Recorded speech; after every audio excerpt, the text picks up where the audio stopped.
Bonsoir et bienvenue sur le plateau de Quotidien, émission spéciale aujourd'hui encore, jeudi 16 mars 2017, après Emmanuel Macron lundi. Un autre candidat à la présidence de la République ce soir. L'heure du grand oral pour Benoît Hamon. Le candidat socialiste dévoile son programme pour la France. C'est un moment important dans la campagne de Benoît Hamon. Il entend mettre l'accent sur ses propositions pour l'emploi, pour l'éducation. Il propose et il assume un projet très à gauche. Un moment charnière, donc, on l'a compris, pour Benoît Hamon dans cette campagne. Offensive médiatique de Benoît Hamon cette semaine. Il a présenté son programme ce matin. Il est dans Quotidien ce soir. Voici les titres. C'est un quotidien chargé aujourd'hui alors. Eh ben on y va, c'est parti. Ce soir, nous avons de la politique. On continue notre dispositif spécial campagne avec le candidat Benoît Hamon. Bonjour. Reportage, décryptage, on décortique toute sa campagne. Sa stratégie. Le revenu universel. Revenu universel. Revenu universel. Revenu universel. Revenu universel. Ses soutiens. Avec Benoît, on y croit. Son style. Ça vous embête si je tombe la veste parce qu'il fait un peu chaud là. À 38 jours du premier tour, qui est vraiment Benoît Hamon et quel est son programme? Réponse tout de suite dans Quotidien. Bonsoir Benoît Hamon, bienvenue sur le plateau de Quotidien. Si vous aviez vu ses yeux quand il a entendu que Catherine Deneuve était juste après vous. Vous aimez bien Catherine Deneuve? Ah bah oui, oui, beaucoup, ouais. Donc vous allez la croiser en partant. Eh bien, j'en suis ravi. Bienvenue sur le plateau de Quotidien. Comment vous allez depuis la dernière fois? C'était 4 jours avant votre victoire à la primaire de la gauche. Vous donniez le tempo de cette primaire. Là, qu'est-ce que vous allez dire? Un peu moins. C'est pas la même élection. Mais vous savez, à la même date, 40 jours avant le vote, le premier tour, c'était aussi très indécis. Pour moi, je devais être à 7-8% dans les sondages. Là, je suis à 13-14. Ça me donne une belle avance sur la situation des primaires. Moi, je reste très confiant. C'est que je préfère faire la campagne en montant que la campagne en descendant. C'est décevant quand même que le soufflet retombe un peu après la primaire? Non, mais c'est obligatoire. D'abord, en plus, il ne faut pas oublier qu'on vient en tout cas, j'appartiens à une famille politique un peu divisée. Et il fallait. On va en parler de la division. Ouais. Un peu divisée. La question qu'on lit dans la presse, peut-il redécoller? Ah, c'est une question? Ah bah oui, mais on n'est que deux là. Non mais j'attendais. Peut-il redécoller? Oui. Mais moi je pense que j'ai pas atterri déjà. Première chose. Et surtout, il faut être confiant.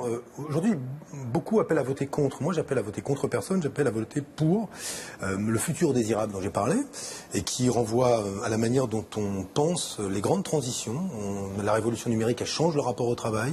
Elle bouleverse nos métiers. Elle va amener une raréfaction du travail. Comment on finance demain la protection sociale avec moins de travail.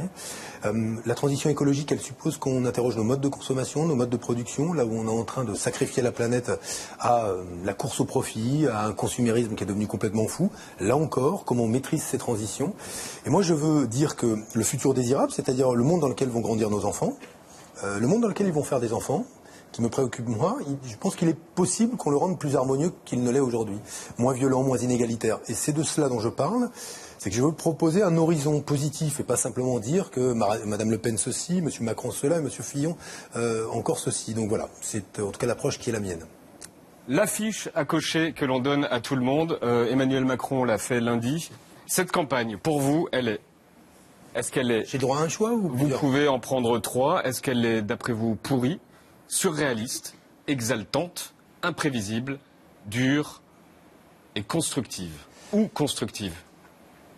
Bon, imprévisible, ça, sûr. En tout cas, jusqu'ici, elle est assez imprévisible. Même pour vous? Moi, je pensais que j'allais gagner la primaire, comme je pense que je serai chef de l'État en mai prochain, mais tout le monde ne l'a pas prévu. Les mêmes qui prévoyaient que je ne serais pas le gagnant de la primaire disent aujourd'hui que je ne peux pas être chef de l'État. Donc moi, je leur conseille de continuer à dire cela à la télévision. Je ne vais pas dire pourri. Est-ce que je peux un mot qui ressemble un petit peu, mais pollué par l'argent. Pollué par l'argent? Oui. À la fois pollué par l'argent dans le comportement de ceux qui ont un rapport à l'argent qui manifestement ne colle pas avec l'exemplarité qu'on attend d'un chef de l'État, mais aussi pollué par les forces de l'argent qui inspirent à mes yeux beaucoup les projets qui sont ceux de François Fillon et d'Emmanuel Macron. Vous ne parlez que de François Fillon? Et d'Emmanuel Macron. Au sens, dans les projets et les programmes, il y a trop d'intérêts privés. Par exemple, quels sont... Sur Macron? Mais Je vais prendre un exemple concret. Demain, si on veut diminuer les particules fines dans l'atmosphère qui expliquent que nos enfants aujourd'hui développent toute une série de maladies respiratoires, il faudra engager progressivement la fin du diesel. C'est-à-dire, moi je pense qu'à partir de 2025, il ne faut plus mettre de véhicules diesel neufs en circulation parce qu'on aura engagé cette transition-là. Elle est indispensable. Ben, quand vous êtes aujourd'hui très lié au lobby industriel, de l'automobile, vous pensez par exemple qu'Emmanuel Macron, il ne peut pas c'est pas qu'il ne peut pas, il ne le veut pas. Par ailleurs, c'est pour ça que j'ai demandé au lobby du diesel. C'est pour ça que j'ai demandé la transparence sur les dons. Quand on a des dons importants de cadres ou de managers de grandes entreprises, c'est important de savoir dans une élection présidentielle qui est financé par qui. Vous avez des infos sur les donateurs de Macron? Non, mais j'aimerais qu'il sous-entendez. Mais je sous-entends, mais pour qu'il fasse la clarté. Et parce que moi, je pense que c'est une information utile. Est-ce qu'on a des laboratoires pharmaceutiques qui, à travers leurs dirigeants, financent une campagne? Et est-ce qu'on a l'industrie chimique, pétrolière qui finance une campagne? Est-ce qu'on a, non pas les entreprises, elles n'ont pas le droit de financer, mais les cadres? Il a le droit de les donner, là? Ah, il a parfaitement le nom des donateurs. Ah, mais moi, je viens de le faire. Je demande à tous mes donateurs de ne donner, en tout cas au-dessus de 2500 €, de donner de l'argent s'ils le veulent, mais je leur dis que je rendrai public leur nom. Et il a parfaitement aujourd'hui le droit, alors évidemment en échange du consentement des personnes, mais de rendre public ces dons. Mais en tout cas, tout le monde pourrait être utilement rassuré si on connaissait l'identité de ces donateurs. Moi je le dis, moi je l'ai fait, je vois pas pourquoi il le ferait pas. Donc polluer. Polluer par l'argent. Ouais, polluer par l'argent. Et donc elle n'est pas constructive. Si, parce que malgré tout elle est exaltante. Elle est exaltante parce que les choix qui vont être faits par nos compatriotes. Il y a une trop jolie phrase de Tocqueville qui dit dans chaque génération nouvelle, il y a un peuple nouveau. Et aujourd'hui, on va dire la génération qui va voter pour la première fois ou prend des responsabilités, les 18-30 ans, les jeunes actifs, ils vont décider... Vous pensez qu'ils sont excités là de voter pour la première fois, ceux qui ont 18 ans ? Je pense qu'ils doivent décider quel peuple ils veulent être. Quel peuple ils veulent être. Dans toute génération nouvelle, il y a un peuple nouveau. Décidez du peuple que vous voulez être. Est-ce que vous voulez du futur sinistre qui nous ramène à des temps dont on pensait qu'ils étaient révolus et définitivement éteints? Est-ce que vous voulez continuer à écrire la page qui est celle qu'on a écrite depuis 20 ans, de moins d'État-providence, de moins de protection sociale, de moins de protection pour les salariés, bref, qui imagine que à force de remettre en cause les protections, eh bien, on espère que ça libérera l'initiative et qu'on y gagnera tous. Ça n'a marché nulle part. Ils vont décider quelle page ils veulent écrire. Et moi, je trouve ça enthousiasmant. En tout cas, l'idée que je me fais de ma candidature, c'est de passer le témoin. C'est-à-dire que je veux être président de la République pour leur passer le témoin. J'observe que d'autres candidats, finalement, sont entourés de femmes et d'hommes qui, dans le champ économique comme dans le champ politique, veulent garder la main. Et veulent garder ce témoin qu'ils tiennent depuis 20, 30 ou 40 ans. Moi, je veux le passer le témoin. Et le témoin, vous l'avez proposé ce matin. Ce matin, vous avez présenté votre programme. C'était à la Maison de l'Architecture à Paris pendant 1h30. Vous avez présenté donc toutes vos mesures en détail. Le public était très attentif. Avec le revenu universel passe de 1150 € net à 1350 €. Attentif, avec au premier rang le patron du PS, Jean-Christophe Cambadélis, l'ancienne ministre Aurélie Filippetti et l'écologiste Cécile Duflot. Il y avait aussi cette dame, est-ce que vous la reconnaissez? Il s'agit de Dominique Gillot, sénatrice PS du Val d'Oise. C'est notre héroïne du jour. Pourquoi? Le seul point sur lequel il subsiste... Parce qu'une heure et demie de discours, c'est un peu long. Alors elle s'est battue contre le sommeil. Elle s'est battue contre le sommeil avec beaucoup de courage. Elle s'est battue. Elle s'est un peu assoupie, certes, mais elle a tenu. Elle a tenu jusqu'au bout. Bravo Dominique Gillot, sénatrice du Val d'Oise. Voilà un résumé des propositions qui sont celles de mon projet. Pardon pour l'exercice peut-être à vos yeux un peu fastidieux. Un seul mot, comment vous avez trouvé le programme de Benoît Hamon? Version sympa, exhaustif. Version moins sympa, un peu long. Lent. Oui, c'était 1h30. Lent. Très sérieux, mais il évite pas l'écueil à chaque fois ce genre de situation. C'est l'effet catalogue. Il y a je sais pas combien de propositions, mais on ne sait pas laquelle retenir finalement.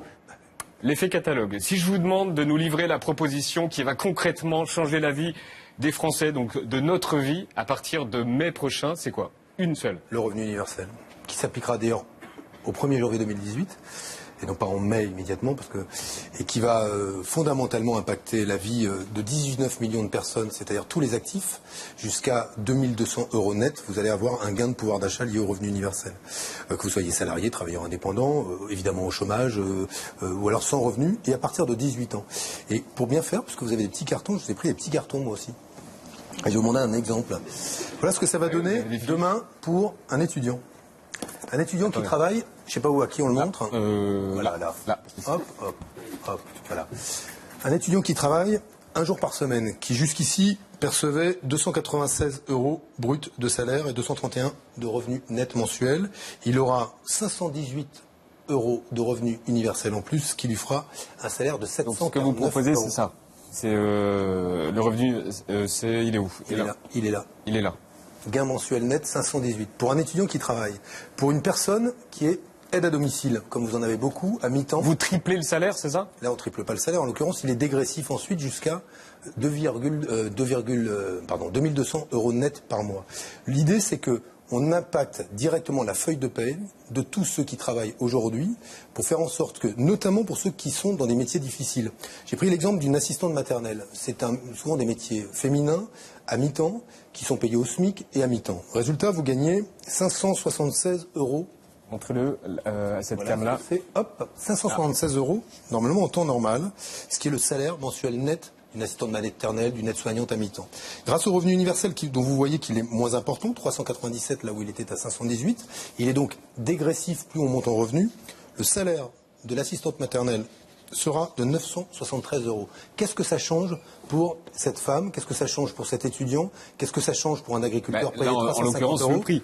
Mais ça change considérablement le revenu net mensuel à la fin du mois. Coût, mais ça change 35 milliards d'euros. Mais ça ne change pas la question. Comment on le finance? C'est le monde qui se pose la question aussi dans le monde daté de demain. Comment on finance tout ça? Il y a d'abord, dans le programme qui est le mien... Ils disent qu'il y a très peu d'éléments dans ce que vous avez dit ce matin sur le financement. C'est absolument vrai. C'est pour ça qu'on aura une conférence de presse demain pour ne parler que du financement. Donc je vais rassurer le monde. Mais le revenu universel, il faut se poser la question combien ça coûte, mais aussi combien ça rapporte. Vous observerez... Il y a le revenu universel, il y a le recrutement de 40 000 enseignants, 5 000 policiers. Oui, mais je vais y venir. Mais de combien ça rapporte? Quand vous luttez contre... Savez-vous quel est le coût de la pollution aujourd'hui pour les finances publiques et pour la société par an? 52 milliards d'euros. Les coûts liés aux maladies, les coûts liés à la dépollution, et rien que pour les finances publiques, 5,5 milliards d'euros. On a aujourd'hui toute une série d'économies structurelles qui peuvent nous permettre de financer des mesures comme celle-là, à condition qu'on ait des modes de production qui soient beaucoup plus vertueux. C'est pour ça que non seulement mon quinquennat va se traduire par des bénéfices sous la forme de pouvoir d'achat supplémentaire, mais par des économies structurelles que nous allons réaliser, par des politiques de prévention des maladies, par des politiques de prévention des comportements qui sont aujourd'hui les plus nuisibles pour notre environnement. J'ai parlé de l'interdiction des perturbateurs endocriniens, j'ai parlé de la sortie du diesel, je pourrais encore parler de ce qui va être le transfert de nos productions énergétiques vers le renouvelable. Donc nous réaliserons des économies. Économies structurelles qui seront accompagnées d'un certain nombre de recettes nouvelles, j'en prends une. Je souhaite demain que les banques, qui font ce qu'on appelle des super profits, dont je rappelle qu'elles ont été responsables de la crise de la finance. Non, je ne parlerai pas comme ça, mais je pense qu'aujourd'hui, il faut se souvenir de ce qui s'est passé en 2008. Il y a une crise imputable aux marchés financiers et principalement aux banques, qui se sont hasardées à faire de la spéculation de manière très hasardeuse, qu'elles ont mis en cause l'ensemble de la stabilité du système financier international et de l'économie mondiale, au point qu'on imaginait que les épargnants puissent voir leurs propres dépôts, leurs propres comptes en banque, demain remis en cause. Et il a fallu que les États viennent au secours des banques pour justement combler l'endettement privé qui était celui de ces banques. Aujourd'hui, elles vont bien. Elles ont recommencé à spéculer. Ce que moi je considère, c'est que à cette heure-ci, où partout en Europe, on continue à payer les conséquences sur le plan social, chômage, sur le plan des inégalités, faibles salaires, revenus indécents, les conséquences de cette crise, il est temps aussi de les mettre à contribution. Et je propose que 5 milliards d'euros soient prélevés sous la forme d'une taxe sur les super profits des banques. Il n'y a pas de raison aujourd'hui pour que ce qui relève de leur activité spéculative ne soit pas mis à contribution pour financer dans l'économie réelle, votre vie, la mienne, celle de tous ceux qui sont ici, eh bien une amélioration des conditions d'existence, notamment des plus modestes. J'ai lu qu'il y avait beaucoup d'intellos qui vous conseillent un peu trop au goût des élus qui vous entourent. Et qu'en fait, vous écoutez que les intellectuels. Non, c'est pas vrai, mais quand vous avez Éric de Montgolfier, procureur, dont on ne peut pas dire qu'il est sans légitimité pour parler de justice, qui se propose de m'accompagner dans le travail sur les questions de justice. Quand Thomas Piketty, économiste de réputation mondiale, se propose de m'accompagner, je pense qu'il faut faire Julia Cagé et d'autres, Dominique Méda sur les questions de travail, Jean Jouzel sur les questions de climat. Non, mais on les connaît. Mais on dit que vous n'écoutez que. Non, je n'écoute pas que. J'écoute les élus, mais pas que les élus, les intellectuels, le conseil citoyen que j'ai placé auprès de moi. On prétend que c'était une initiative un peu gadget. La réalité, c'est qu'il a commencé à travailler et qu'il me proposera dès début avril des propositions pour compléter le programme que j'ai fait. L'idée, c'était de demander aux citoyens d'être candidats pour participer à ce conseil citoyen. Nous les avons tirés au sort. Ils ont été des milliers de candidats sur la plateforme que j'ai ouverte. Et ils vont m'aider à travailler sur ce projet. Donc, j'ai une approche qui s'ouvre aux intellectuels, aux élus, aux représentants des territoires, aux citoyens. Ça me paraît être, au moment où on prépare la présidentielle, pourquoi est-ce que je resterais coincé dans un dialogue uniquement avec des militants politiques ? Moi, je les respecte, mais ça ne suffit pas aujourd'hui à penser le monde tel qu'il vient. On fait une pause. Benoît Hamon est dans Quotidien. Il est en une du Parisien de ce matin et il est en face de moi et en une du Parisien. Alors je ne sais pas si ça vous concerne, c'est marqué meilleur chaque jour. C'est un label, c'est Carrefour je crois, non ? Ah c'est pas vous, excusez-moi. Benoît Hamon est dans Quotidien. En tout cas vous avez l'air plus tendu que quand vous êtes venu juste avant la primaire. Plus tendu ? Oui. Ah bon ? Sur le comportement en coulisses, ici, vous avez l'air un peu plus tendu. On peut le dire, je suis arrivé un peu à la bourre. C'est pour ça que j'étais un peu tendu. Donc on était un peu en retard et donc on craignait d'arriver, d'avoir manqué le début de l'émission de M. Barthez. Mais c'est une campagne qui est dure aussi. Oui, c'est une campagne qui est dure. Oui, c'est une campagne qui est dure. Elle est à la fois intense, mais ça, bon, moi je m'y étais préparé. Le fait qu'on enchaîne les primaires à la présidentielle... Vous n'étiez pas préparé à quoi dans tout ce que vous avez vécu là, depuis quelques... honnêtement... Valls, vous l'aviez prévu ? Valls, dire que je n'avais pas imaginé que ça puisse arriver, ce serait faux. J'avais pensé que c'était une hypothèse. Mais je pensais que le respect de la parole donnée devant les électeurs, quand on a fait les débats aux primaires, prenant l'engagement de soutenir le vainqueur, je pensais que ça compterait. Je pensais aussi que pour des hommes ou des femmes attachés à la démocratie, surtout au moment où on fait face au Front National, qui est un parti fondamentalement à mes yeux antidémocratique, respecter le verdict du scrutin, c'est quand même un symbole qui pèse lourd. Qu'est-ce qu'il a derrière la tête, Manuel Valls, d'après vous ? Le coup d'après, j'imagine. Je sais pas, mais il faut lui demander. Que le PS explose et le reprendre après ? Je ne sais pas, mais aujourd'hui, écoutez, moi, en tout cas, je fais campagne. J'ai un projet. Vous l'avez eu au téléphone ? Vous lui avez parlé par texto je l'ai pas appelé depuis qu'il a annoncé qu'il ne me parrainerait pas. Apparemment, il a préféré aller prendre un café avec M. Bayrou. Tous les jours, Laurent Macabiès regarde et écoute les matinales radio. Aujourd'hui, on s'est concentré sur vos soutiens, histoire de se faire une vraie idée de ce que pense Jean-Christophe Cambadélis. Et aussi un peu pour le temps de parole, quand même, je vous l'avoue. Aujourd'hui, ambiance calembour dans les matinales. Benoît Hamon présente aujourd'hui son programme à la Maison de l'Architecture. Mais à l'évidence, la gauche manque d'un architecte en chef. Vous l'avez ? Vous l'avez ? Maison de l'Architecture. Vous l'avez ? Vous l'avez. Bon, très bien. Voici le Morning Glory spécial, ni vu ni connu, temps de parole. Mais si vous voulez, il n'y a pas un... Vous avez vu du temps de parole, vous ? Eh bien, pourtant, il y en a eu.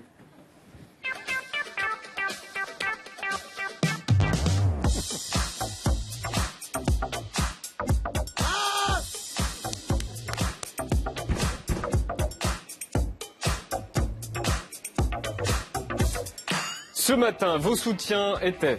Notre invité ce matin est député de Paris, soutien de Benoît Hamon. Bonjour Cécile Duflot. Bonjour Jean-Michel Apathy. Bonjour Jean-Christophe Cambadélis. Bonjour Arnaud Montebourg, bonjour. Bonjour. Ah là là là là, si Freud était là ce soir pour théoriser tous les lapsus de la gauche. Ah là là là là là là. Je vous rappelle que nous avons voté l'unanimité de la convention du Parti Socialiste, le soutien à Benoît Hamon. Ah là là, si Freud était là, que penserait-il de l'état de la gauche ? Il y a quand même une sorte de poids mort dans le programme de Macron dans le programme d'Hamon qu'on lit pas tant. Freud, au secours ! On fait le comparatif avec M. Macron. En politique, il y a plusieurs niveaux de parole. Le candidat ne peut pas prononcer certaines phrases. Il est là, le candidat en face de moi. En revanche, pour les phrases que le candidat ne peut pas prononcer, il utilise ce que l'on appelle des porte-flingues, que sont en l'occurrence aujourd'hui Duflot, Montebourg et Cambadélis. Prenons un exemple. Est-ce que le candidat peut par exemple dire ça? Macron, c'est confus. En fait, Emmanuel Macron, je ne sais pas s'il a deux cerveaux, mais il est capable de dire un point et son contraire sur beaucoup de sujets. Ce parti qui est en marche, si je puis dire, c'est une auberge espagnole. Le candidat Emmanuel Macron est le candidat du libéralisme, de la mondialisation heureuse, de l'Organisation mondiale du commerce, célébrée par l'excellent Alain Minc, c'est le retour des morts vivants, vous savez. Oui ou non? Vous pouvez le dire tout ça? Tout ce qui a été dit là? Oui, pour partie, oui. Oui, j'assume. Non, mais moi j'assume. Je pense qu'il faut. Alain Minc, le mort-vivant. Non, mais bon, vous dire. Faire comment dire, une politique avec Robert Hue. C'est marrant, je montre la droite alors que je devrais montrer la gauche, et Alain Madelin. C'est un peu, ça va être bizarre. C'est-à-dire que moi j'ai pas de problème à ce que, mais à ce qui est de la droite et de la gauche, pourquoi pas. Mais à la fin, ça finit par la suppression de l'ISF. Vous avez vu la belle démonstration qu'a fait le secrétaire d'État au budget, 2 milliards d'euros en moins dont profitaient 3400 contribuables. Vous avez vu le petit bénéfice que vont réaliser grâce à M. Macron, ces 3200 ou 400 contribuables, 2 milliards d'euros pour 3400. Ça va, merci M. Macron, non? Et est-ce que, sur un autre sujet, pas sur Macron, je vais le battre. Pas sur Macron, sur autre chose, est-ce que ça, vous pouvez le dire, ou alors c'est réservé aux porte-flingues? Nous avons à tirer les leçons de l'échec de ce quinquennat. Qu'est-ce qui s'est passé dans ce quinquennat? 1 million de chômeurs de plus en catégorie ABC, l'appauvrissement de la société, des problèmes graves dans les services publics, des territoires qui se sont affaissés. Ce matin, vous êtes gentil dans le Parisien avec Hollande. Ça, vous pouvez le dire, ce qu'a dit Montebourg? Non, non. Pourquoi? Parce que dans votre bouche, vous pouvez ne pas le prononcer. Non, mais c'est pas ça. C'est que je pense que la seule manière de rassembler les électeurs de gauche qui ne sont pas d'accord sur ce quinquennat, il y en a qui trouvent qu'il a été bon, d'autres qui trouvent qu'il a été mauvais, c'est de se tourner vers l'avenir.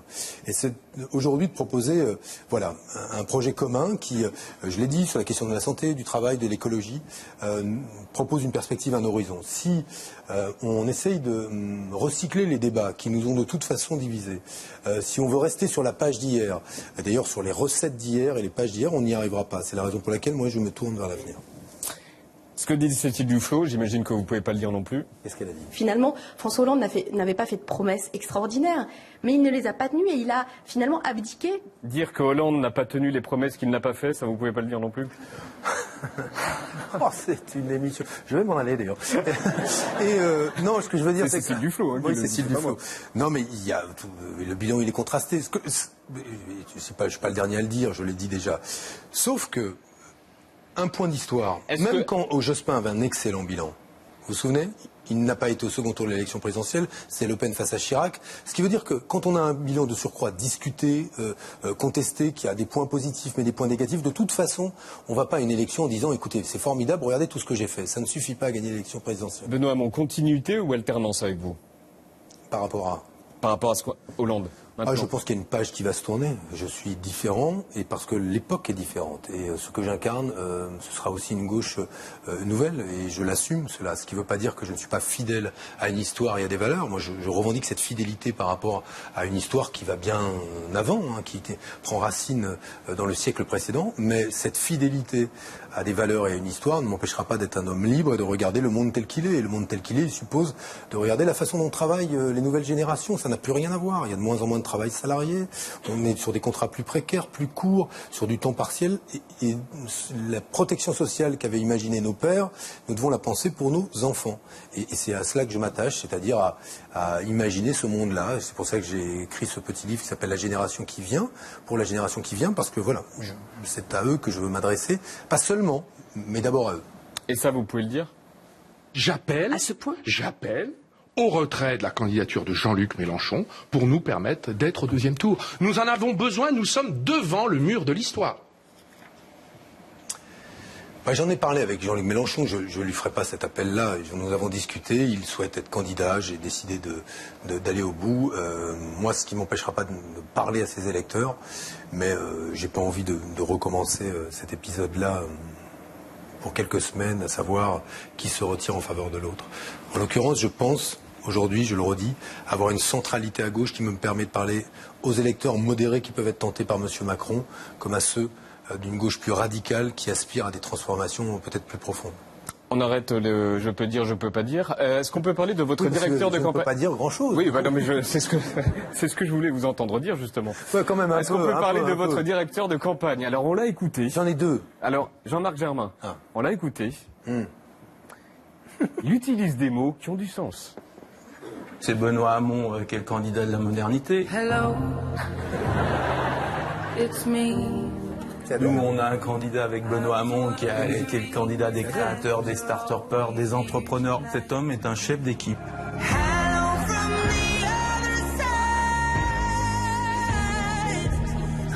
C'est un rugbyman, il pratique lui-même le rugby. Son slogan, c'est faire battre le cœur de la France. Pour la Saint-Valentin, ça va être faire battre le cœur des amoureux, tout simplement. Vous savez, Benoît Hamon, c'est quelqu'un de généreux, c'est quelqu'un de dynamique. Il m'a dit, je veux garder cette colonne vertébrale. Je veux continuer à faire une campagne tournée vers l'avenir. Et en même temps, il faut apporter de nouvelles pierres. Il a un aspect effectivement séduisant. Le génie français, avec Benoît, on y croit. Et c'est ce génie-là qu'on veut préparer pour l'exercice du pouvoir le 8 mai 2017. Merci. Eh ben, dites donc. Sacrée langue de bois, hein. Non, mais est-ce que... Alors, non, c'est pas langue de bois. D'abord, ce sont des mots rares en politique. On entend rarement parler... Oui, mais c'est quand même pas mal d'entendre... Alors, bon, effectivement, c'est mon directeur de campagne. Mais je trouve... moi, j'aspire aussi à un peu plus de bienveillance, voilà. Et là, il y en a, hein. Oui, mais bon... Là, c'est plus de la politique, c'est de l'amour. Non, c'est une forme de douceur. Et enfin, est-ce que vous savez ce qu'est un mème? Un mème Internet? Non. Non. Alors, c'est une image très courte que vous collez à une autre image pour lui donner une émotion. Vous savez forcément ce que c'est. Exemple hier sur Europe 1. Bonjour Jean-Luc Mélenchon. Bonjour. Hier, la matinale d'Europe 1 était une mine à mème. Mais tout de suite, vous répondez aux questions. Ça, c'est un mème. Natacha Polony, puisqu'on parle de ça, la c'est un presse, mème. Ça, typiquement, la tête de Mélenchon qui fait les gros yeux comme ça, c'est un mème. Vous pouvez le coller n'importe où. D'abord, Guillaume Durand, je voudrais dire que je suis innocent. Oui, je suis candidat à l'élection présidentielle. La Cheesy Crust Fun est de retour chez Pizza Hut, avec ses 24 bouchées à partager. Pour Régis, il aime le handball.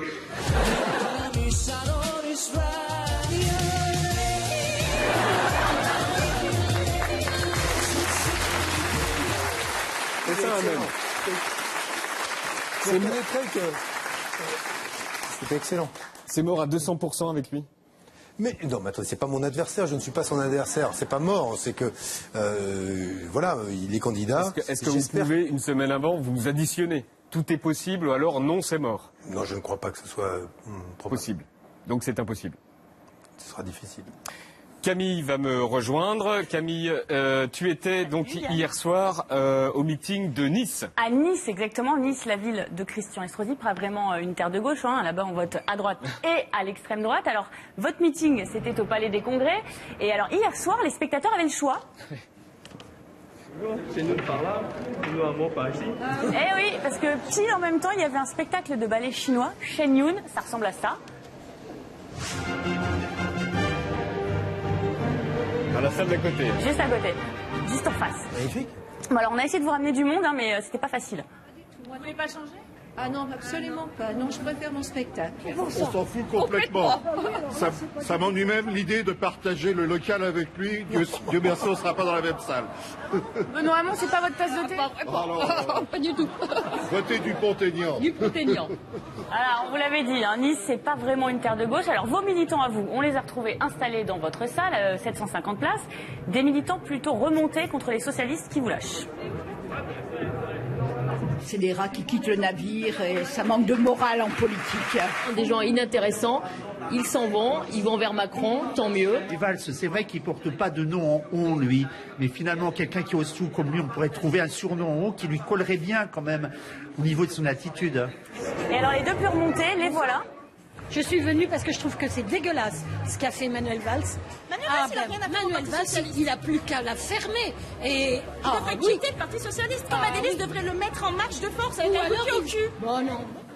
Bon, alors, comme il faut toujours écouter ces militants, Benoît Hamon, je leur ai demandé de vous adresser un message s'ils avaient envie. Regardez.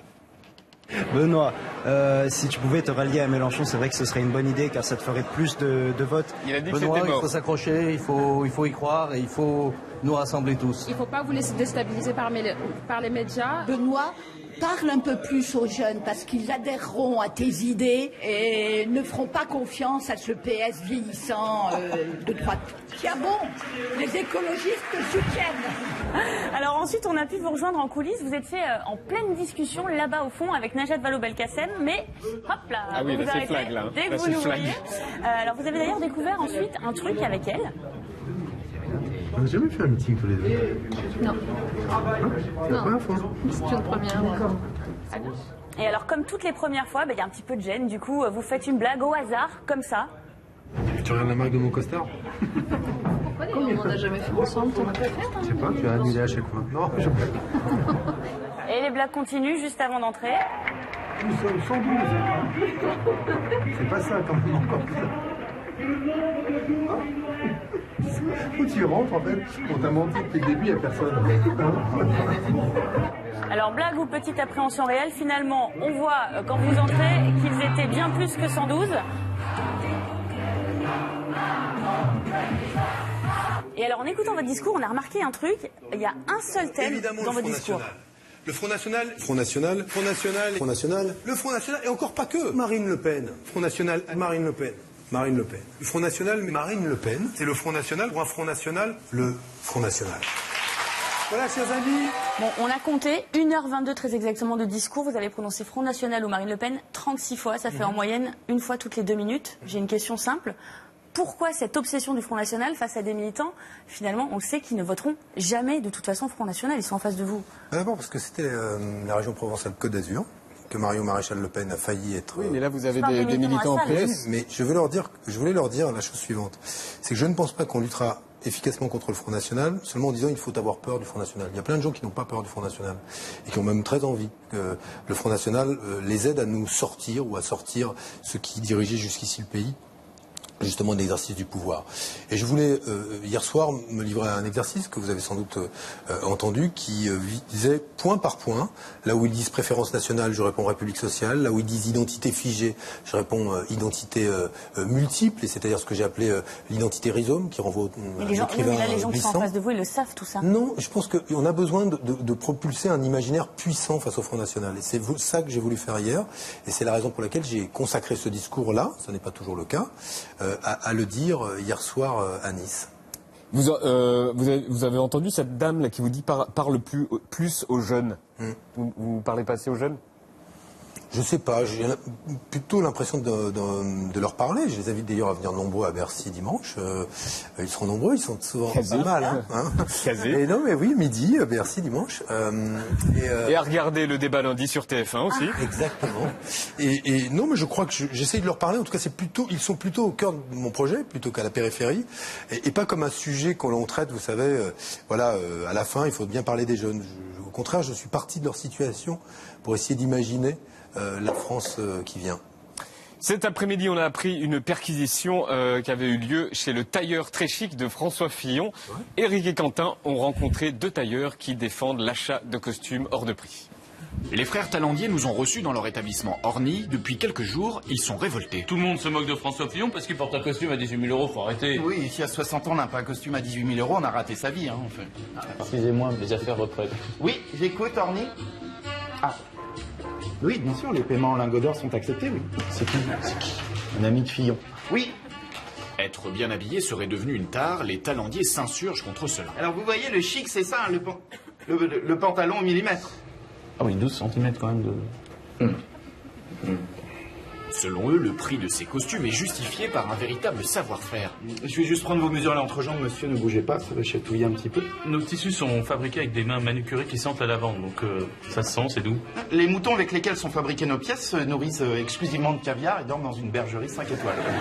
C'est comme ça, oui, c'est pour la qualité. Hein. Mais au-delà du prix, c'est d'abord une philosophie qu'ils développent. Vous savez, le costume, finalement, c'est une projection de soi. On s'habille, on se déshabille, Je crois que le stagiaire porte une chemise Célio. Julien, venez voir ici, s'il vous plaît. Pas de polyester dans la maison. C'est terminé.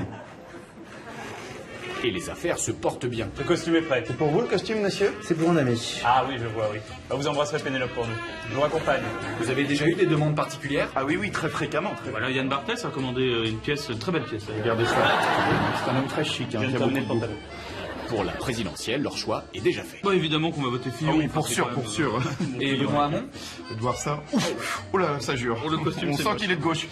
Ce qu'il a qu'à faire, c'est venir à l'atelier et puis on lui trouvera un petit costume d'entrée de gamme, hein, 10 000 euros. Oui. Pour aller, on lui fait un prix à 9 000. 9 000, ça sera moche. Hein, mais enfin bon, on lui fera toujours mieux que ça. Hein, Vous allez peut-être croiser Catherine Deneuve dans les coulisses. Merci Benoît Hamon d'être venu sur le plateau de Quotidien. La France vote dans 38 jours. Le débat, c'est lundi sur TF1. Benoît Hamon était dans Quotidien. Catherine Deneuve le remplace. On revient tout de suite. Merci.